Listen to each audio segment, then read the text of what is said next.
It's October. Jason has a weather feeling like football weather, so yes, we need to talk a little pigskin. And Pigskin Preview now on the air. Tony Anzetti, Larry Kotler in studio with us as we get you caught up as to what's happening high school and collegiately when it comes to football. And Mr. Anzetti, high school football gets up and going here in just a matter of hours. Yeah, it feels like high school football weather now. Yep. I mean, this is perfect. The 40s at night and the 60s during the day. The kids don't get overheated out there on the field like you do at the start of the year. This is time where, and this is the time of year now we're getting into week 5, 6, 7, 8, and then pretty soon you're looking at the playoffs. So for those teams looking at that playoff run, this is where you want to start getting it going, especially since it's district time for everybody now across the state. As 4A gets into their districts, everybody else has already been playing districts.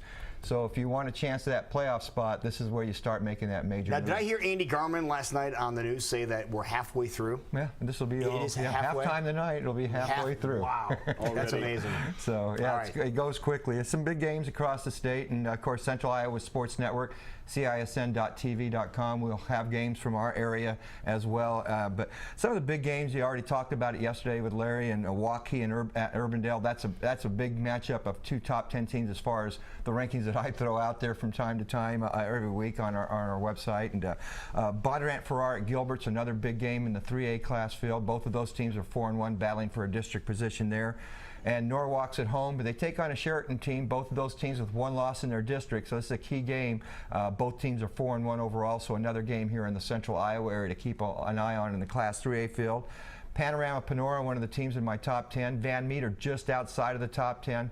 Van Meter Bulldogs' chance tonight to take on the Bulldogs of Panorama, and the winner there either stays in or gets into the top 10 because between the two of them, Panorama undefeated and Van Meter just with the one loss. And then Pleasantville having a great season. They travel to Earlham tonight. That's a big matchup in their district, and Pleasantville, one of the top teams in Class A as well. So some area teams to keep an eye on that maybe we sometimes don't talk about because the 4A schools get all the attention. That's a long road trip for Pleasantville, isn't it? Oh yeah, it's not bad, but some of these smaller schools, you know, they talk about travel here between the Des Moines schools going to Sioux City or vice versa, or to Council Bluffs, but some of these smaller schools have a pretty good travel schedule, period, every week, so because of the distance between the small schools. So it's a little different, but we always, like I said, the big schools get all that attention, but here's some big games for the small schools tonight as well in the Central Iowa area. And of course, Dowling Catholic top ranked in my latest polls.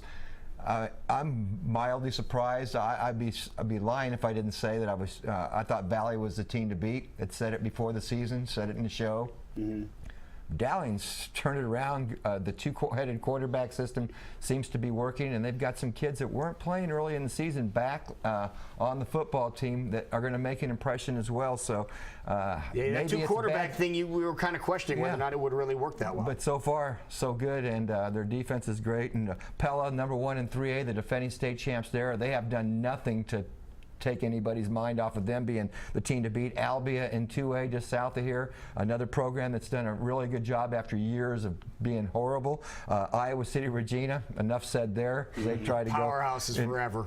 In Class A, BGM of Brooklyn is our #1 team, and that class is just goofy, wide open to keep an eye on that one. And that's the one that Pleasantville's in it, ranked at #4. And an 8-player Newell Fonda, the defending state champ, still have my #1 spot. If you look at other people's rankings, they have them at 5 and 6, but we'll see how it all plays out. Again, we've always talked about it. You look at the college rankings, well, Larry will get to. Rankings are for conversation pieces during the season, and it's fun to see your team ranked, but they mean nothing. The playoffs is where they'll tell you exactly how they fit in. So there you go. All right, so we'll keep an eye on that, and we can check out what you're doing later on tonight. Yep, Central Iowa Sports Network. I'll be at Ankeny, Des Moines East, my alma mater, taking on the Ankeny Hawks, who are 6th rated in my poll and at 4-1, a very good football team. So we'll have the audio game there at Ankeny, but we also have some video games. You can watch it on stream as well at CISN.TV.com. So go to Central Iowa Sports Network, Google that, and you'll be able to go right to it and check out the listing of our games tonight. Okay, wonderful. Okay, so we got the high school portion of it checked off. Now, what about the collegiate portion? Well, it all gets underway at 11 o'clock tomorrow morning. A couple of big games. Iowa, Wisconsin. I've read some people have indicated they think this is the de facto Big Ten West title game. Okay. You've got Wisconsin, which is 3-1. They're always a powerhouse. They're ranked. Iowa's 4-0. They're not ranked. Wisconsin has allowed 3 points in its last 3 games. They did lose to Alabama to start the season. Okay. The Hawkeyes, of course, are 4-0. They haven't exactly beaten juggernauts, but then again, neither has Wisconsin. And how about that? Yeah, how about that sign? Fantastic. Oh man, that's a beautiful, beautiful sight to see that. You know, but the Hawks are going to go up to Madison. They haven't played there, by the way, since 2009 because they haven't been playing Wisconsin on a regular basis due to the rotating Big Ten schedule because of the more teams in the league now.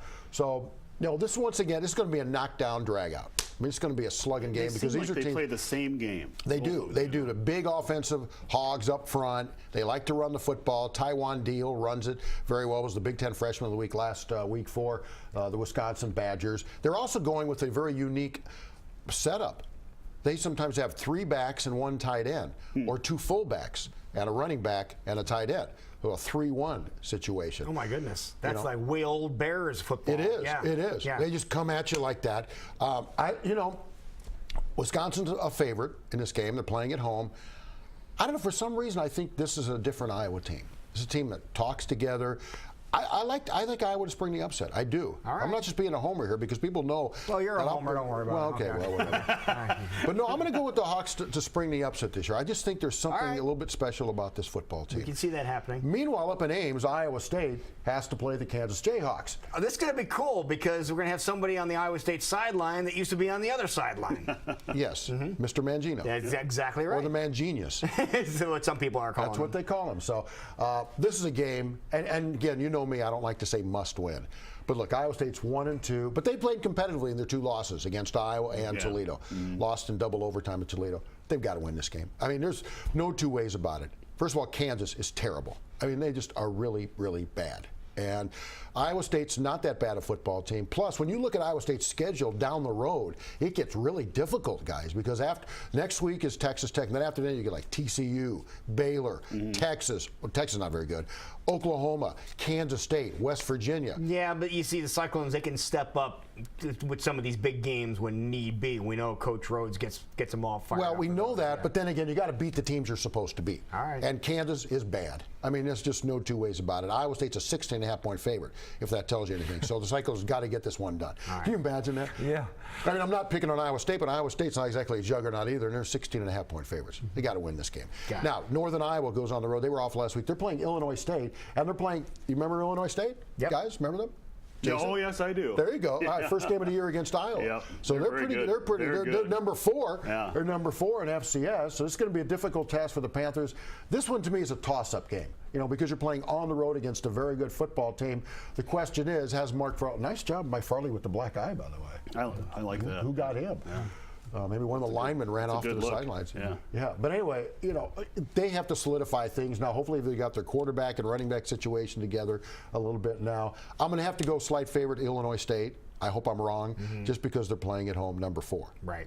And Drake is on the road at Campbell. Now that's in North Carolina. I don't know, how does the weather affect that? The Campbell Camels. The Campbell Camels. Yeah, boy, they're going to have a lot of rain to deal with there. I just hope they get there. You know, some of the games are being moved to different times to avoid that. I don't know. Yeah, if some baseball games have been moved as recently as yesterday because they weren't sure where the storm was going. Yeah. So yeah. Drake had a big win over Stetson last week. They looked really good in that. Their defense was fantastic. Good. Last week. Excuse me. And finally, Grandview, and certainly last but not least, you know, Woodley's squad. Exactly. After that first loss really ticked them off against Baker, because now they're just steamrolling everybody. We got Mid-American Nazarene, and that's a win. They're going down. Oh, yeah, they're going down big time. So that's the way it all shapes up tomorrow. Should be an exciting day. And again, it starts at 11 a.m. Iowa's on ESPN tomorrow. So check them out and go get them. Now, something else I want to make sure that we do have a chance to mention here. The Cop Man back on radio. Last night you had your program on. Want to let everybody know what's going on. There you go. Well, I'm bringing back the old Kotler & Company show. I guess it's the new Kotler & Company. Last night we had Barry Alvarez on the program. We had Seneca Wallace on the program. We had the Nadas on the program. We had Rick Tellender from Chicago Sun-Times. Next week, I know we have Fran McCaffrey on the program and Billy McGuigan, who's going to be performing at the Des Moines Community Playoffs. So it's basically 3/4 sports, 1/4 entertainment. How's there you that? go. Perfect. Well 6 done. to 7 Thursday nights. Thank you for the plug. There you go. So that'll be on Thursdays, and then we can listen to you later tonight. Where? Central Iowa Sports Network. Just go to Google that, go to the website. You can click on and listen to the audio or watch the video and audio of the games that we have scheduled tonight. And go Chicago Cubs in the postseason against Larry's St. St. Louis Cardinals. I hope they meet. I mean, I really would like to Yes. see them meet in the That's NLDS. sad that the best division in baseball, the best three teams in baseball, have to take each other out before you even get to the finals. Well, I don't know how you pick against Arrieta at this point. It's tough. It's been a great season. It has. That's good for them. Good for the Cubs. All right, folks, there you have it. You're now caught up with Pigskin Preview.